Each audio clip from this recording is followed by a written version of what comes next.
역사에서 가장 중요한 여정 중 하나가 딱 두 개의 히브리어 단어로 시작됩니다. 동사 하나, 그리고 전치사구 하나. 정말 이게 다예요. 근데 이 단순한 조합이 그냥 어디를 가라는 이동 명령을 훌쩍 뛰어넘습니다.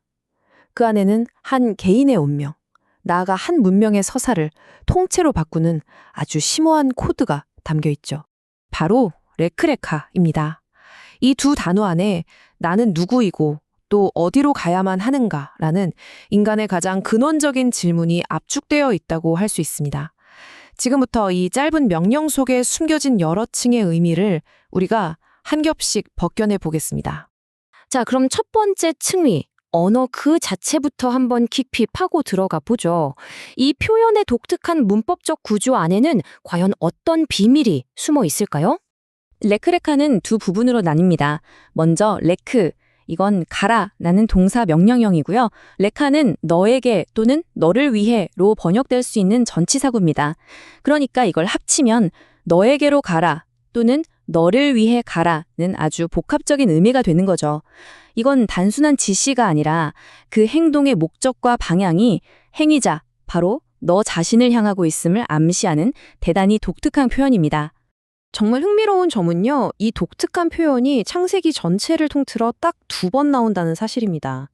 한 번은 아브라함 이야기의 바로 그 시작점에서, 그리고 다른 한 번은 그의 이야기의 클라이맥스라고 할 수 있는 이삭을 바치는 장면에서죠. 이건 단순한 우연이라고 보긴 좀 어렵겠죠? 이 두 사건이 아브라함의 정체성이 뿌리부터 재구성되는 결정적인 순간이라는 걸 보여주는 겁니다.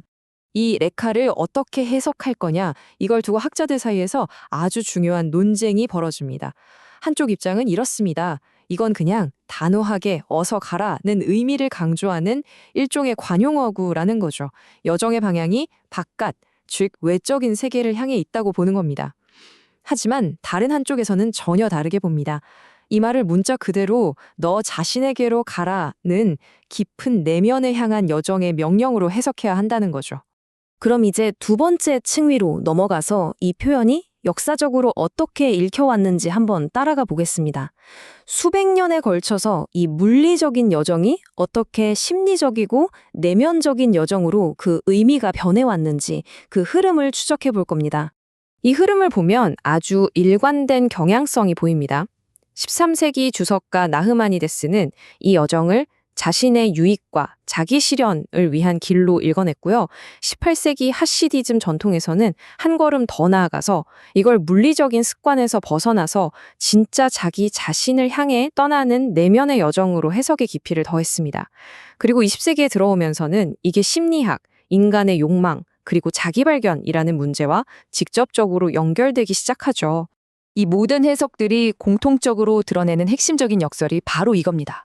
이 명령은 어떤 목적지에 도착하는 것에 대한 이야기가 아니라 무언가가 되어가는 과정, 비커밍에 대한 이야기라는 것. 그러니까 여정 그 자체가 곧 도착이라는 말이죠.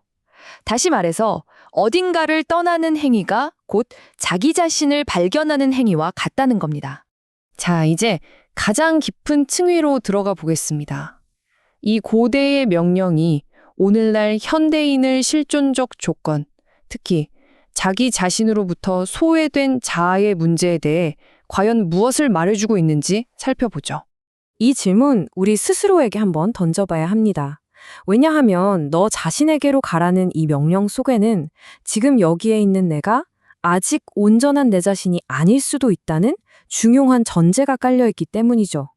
이건 현대인들이 보편적으로 느끼는 자기 소외라는 감각과 정확히 같은 지점을 건드리고 있습니다.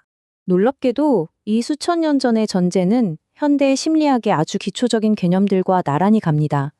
예를 들어 칼 융이 말한 사회적 가면, 페르소나와 진정한 자기 사이의 불일치, 또 위니캇이 말한 타인에게 순응하기 위해 만든 거짓 자기와 진짜 참자기 사이의 분열, 그리고 에리 프롬이 말했던 무언가를 소유하는 삶과 나 자신으로 존재하는 삶 사이의 긴장 같은 것들 말이죠. 그렇다면 우리는 무엇을 떠나야 하는 걸까요? 텍스트는 명확하게 말합니다. 내 땅, 내 친족, 내 아버지의 집을 떠나라. 이것들은 단순히 물리적인 장소가 아닙니다. 바로 소속감, 관계, 그리고 나의 근원이라는 우리 각자의 정체성을 구성하는 세 가지 핵심적인 심리적 기둥을 의미하는 거죠.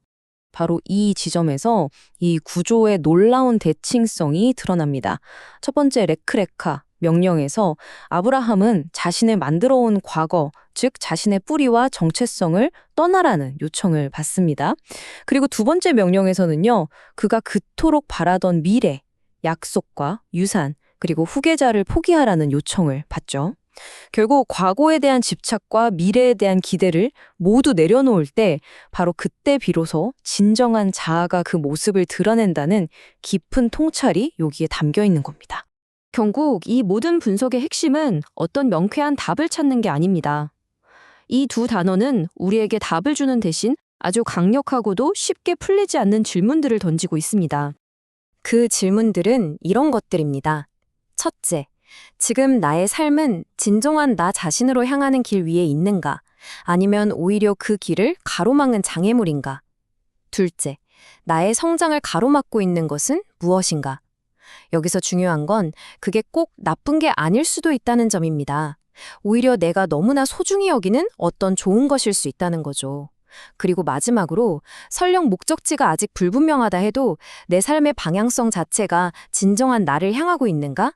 그러니까 핵심은 이겁니다. 자기 자신에게로 가는 여정이라는 건 어떤 특정 목적지에 도달하는 일회성 이벤트가 아니라는 거죠. 그것은 매 순간순간 자기 자신이 되어가는 끝나지 않는 과정 그 자체입니다. 이 고대의 두 단어는 시간을 뛰어넘어 오늘 우리 각자에게 이렇게 묻고 있습니다. 당신의 레크레카, 즉 당신 자신을 향한 진짜 여정은 언제 그리고 어디를 향해 시작됩니까?